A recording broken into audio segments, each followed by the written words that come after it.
as intense as his, but I think, all the farm villages in China, you know how there has like the fields and they have the water. It's like it's like a stream going over the, the crops and everything. And what I usually do back then, I love going out the farms or up in the mountains. I usually get a fishing net. So the little goldfish net, the green ones. I just get the large size. I scoop it down with the stream and the water and go up, and all these fishes, crabs, and it was the best moment. And even till today, I still see that it's one of the joyful moments.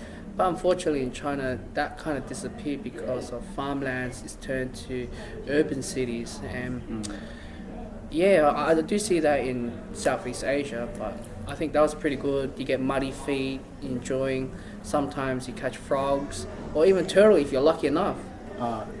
You know how you mentioned frogs? Do Chinese people eat frogs? Yeah, we do eat frogs. Wow. Oh, that's something new. Well, What's it taste like?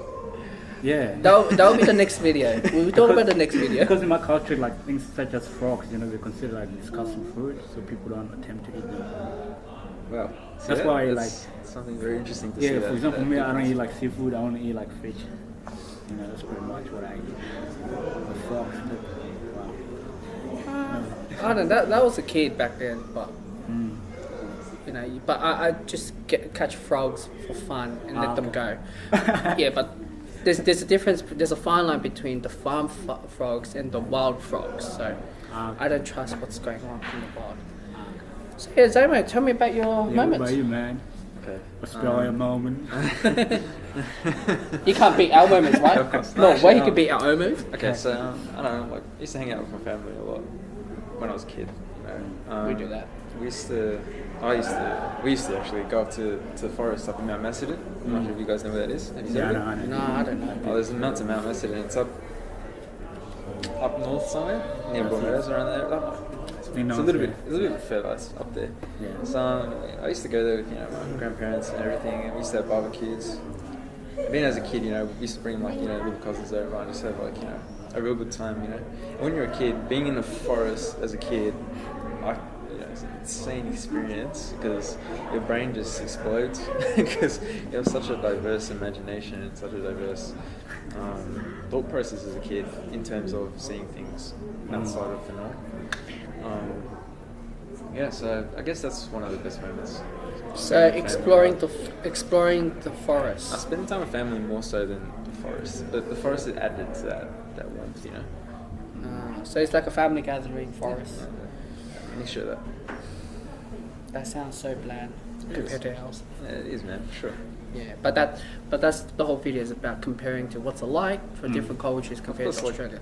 I hear from my father who was growing up overseas. He tells me stories when he was a kid, and I get mind blown, because he just tells me such amazing experiences. Even these guys, anyone that's grown up in a different country, I always think it's very different to what I was growing up to see and stuff. But I like that. It's cool. It's good to see some contrast. I guess I don't know. All good. All right, let's go to our final question. What is the baddest moment in your childhood life? Well, for me, the worst moment in my childhood was back in Africa, when I get to leave Africa and then come here. I'm not saying that I don't like the fact that I'm here. It's just that, when I left Africa, Africa was fun for me. It was really fun for me. And the moment that I had to leave my friends, Yeah, it's your home. Oh, So yeah. Yes, it is. I can't understand that. and my little cousins, as a kid, I felt like everything was just simple, of course. When I left my cousins and friends, I was like to my mom, and my dad, why don't we just take everyone, and go, because I was a kid, I didn't know, Of course, yeah. I didn't know, Oh, yeah, I definitely. didn't know how life was, That's a big experience to have at an early age. It really grows you, makes you strong. It did, it did go, affect me real hard, because when I came here, I went and start again at school, I had to make new friends, Yeah. I had to But get in with the How was society. your I can English see- was like? My English when I'm that kind of person that try new things, and when I was in Kenya I used to speak Kiswahili and Dinka, you know. And my English when I came here wasn't that great, but I knew that I can write and speak. But then when I came here and went to school, started learning like quickly, and I got Yeah, I actually, got developed real. I have a quick question. Because when people come from overseas, like to Australia, and like I speak to them, I ask them like, how'd you find learning a language and stuff? They always say it was pretty easy. I always thought, is it actually easy, or are they just Okay. I don't know. I think depending on where, because I think if your language have, like English influence sort of thing? or like for example, you got Spanish. They have like alphabetical. Not all of them, but Yeah. cause simple. Oh, the alphabet's same. Alphabets. Oh, okay. I think that kind of Helps make out, them yeah. to change around. Unlike Chinese, we all have strokes, like, Yeah. and that to symbolize is to COOL, cool. Like us, it's like so many strokes, but where you could do like Yeah, of course, yeah. COOL, cool. But yeah, I think it's depending on the background. Maybe maybe Europeans or maybe your culture find it easy. Yeah, that's, culture. it's, It's how what's your culture's language? Is it alphabetical or is it like Chinese strokes or? Now mine's like alphabetical, and just to answer this question, I would just take it on behalf of migrants, it doesn't matter whether you come from Kenya Yeah, or that's it. South Sudan or Afghanistan or whatever. Well, this is what you need to know, like as an Australian kid, you need to know this. When a migrant come into the country, like as a kid, you can learn English quickly, compared to adults, Like let's say your dad or your mom come, they kind of adapt to, they really like kind of just quickly getting adapt into English, learning English quickly. But for a kid you can, because like kid, as a kid you go in, you fit in with society, So let's say for example, like when I came, I just went to school, and at school my friends, they were from different cultures, multicultural, So for me to communicate with them, I have to learn English, So it was like must for me. And when I came home, there's TV there for me, like TV, yes. And by watching TV, that's English. Because a lot of people say that as well. They say TV really helped TV is a them big effect, like big impact for kids, and that's how people learn English like quickly, because you can see TV, you can go to school and speak to your friends, because it doesn't really matter, like whether you speak proper English or not, as long as you understand someone, Exactly, yeah. But for parents, it's hard for them because they just come and then just stay at home. Yeah, When that's they're at home, they just worry about how they're going to, stabilized. stabilize with the summer, And for kids, it's easy for them to learn quickly, but for adults, it's like hard. It's quite hard for adults. Plus, Yeah, Wow. yeah, man. I think every migrant will have to go through that journey, and fortunately that's happened to me because when I live in China, like I said, our language is all strokes. There's no alphabetical order, so it was definitely hard because I lost English language, and ever since I got back, it was tough, to learn back as well. So you were born here and then you went to China. Yeah. And then when you went there, you came back and then you forgot English. I forgot completely all of them. I was like 7 years old to 10. That's 3 years. So you spent 3 years there and then you forgot. Completely forgot all the whole thing because getting new knowledge, new culture, adapt to me.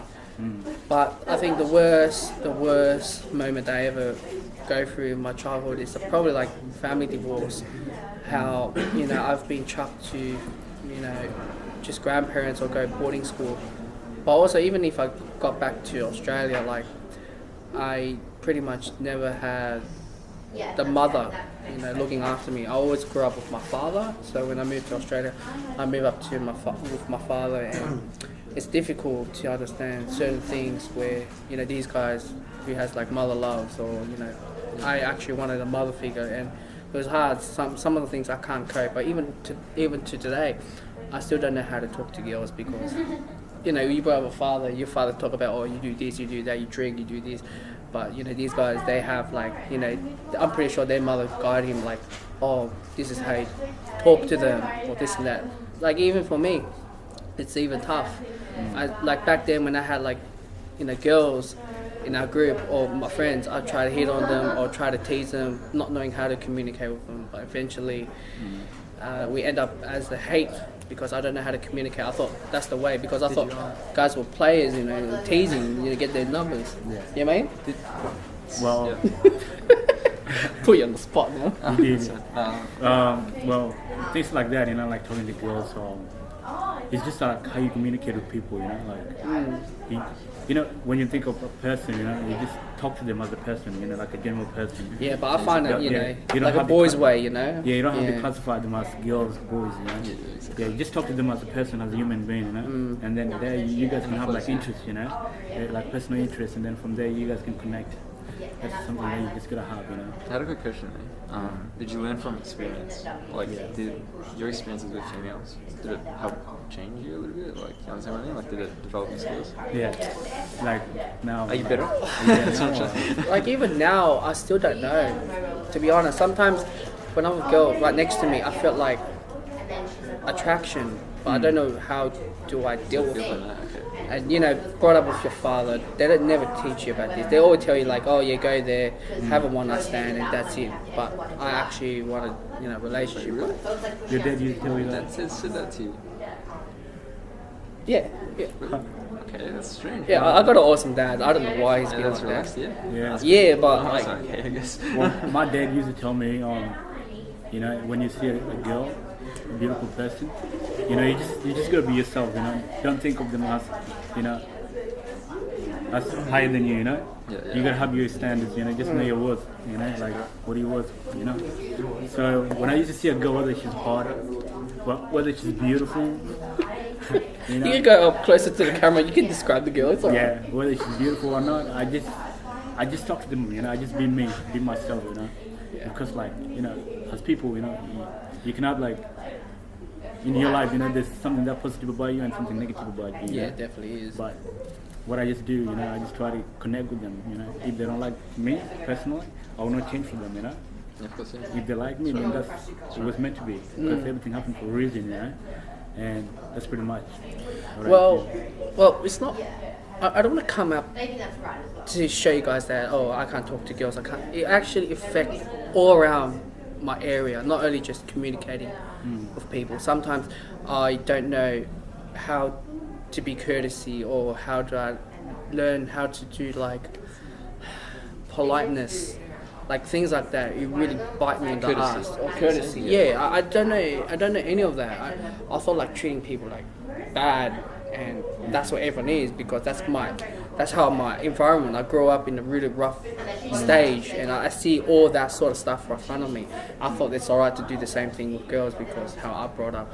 Hey, I don't want to be a player or anything. I just want a relationship. Alright, don't want to come across as a player. Alright. Nah, yeah, I don't blame you, you know, because like sometimes when you look at it, you know, as for us in this society, you know, like the media, you know, affect us, you know, as people. Yeah. Because like for a young person, when you see like rappers, you know, or musicians from America, you know, you want to be like that, you know, because when you act like that, you think you're cool and everything. But sometimes you just need to have like that good friend or that good parents that just can tell you, you know, Exactly. this is the right way, that's not the right way, you know. And unfortunately for you, Will, you didn't have that. You know, personally, I think that's wrong for your dad to tell you, you know, go for one night stands, you know, go for one night stands with a girl. Like, what kind of things is that, you know? That's I my mean, if father. a girl wanna have like one good night stand with you, one good night stand, you know, fair enough, you know. But your dad should just tell you, you know, like just be nice to girls, you know. Whatever happens, happens. Whatever happens, happens, Yeah. you know. You shouldn't aim for that. Yeah. You should just, No, I'm not aiming at that. But that's my father figure. That's what my biological father's been telling me this sort of stuff. Yeah, what I can just say, don't be like your dad. Be you. You know, where your heart wants. What do you want to be? You know. Yeah. Don't worry about your dad. That's your dad. But what are you? Like you as Will. You know, be you. champion. That's me. Willpower. Alright, Zamo. We've got one more topic now. Oh, the lowest? This one, yeah. The West Moment, yeah, for you. Oh yeah. Oh, we do it again. Alright, so what about yours, Zane? Your worst moment? Okay. My best moments as a kid would have to be the bullying. When I first started off, man. I think all of us. Everyone- I think you bully people. Yeah. Everyone's been bullied. Everyone's been bullied. There's always that But one for me, person that try to bring you was down. my- You know. That was my, Biggest one. because it was very early in my childhood as well. You know, people took advantage of that Yeah. innocence, like Yeah. innocence, you know, obliviousness. And I got bullied by my cousins. I got bullied by my friends. I had no friends, but I got bullied by people at school. Bullied by teachers. My teachers used to bully me. I made one teacher bully me.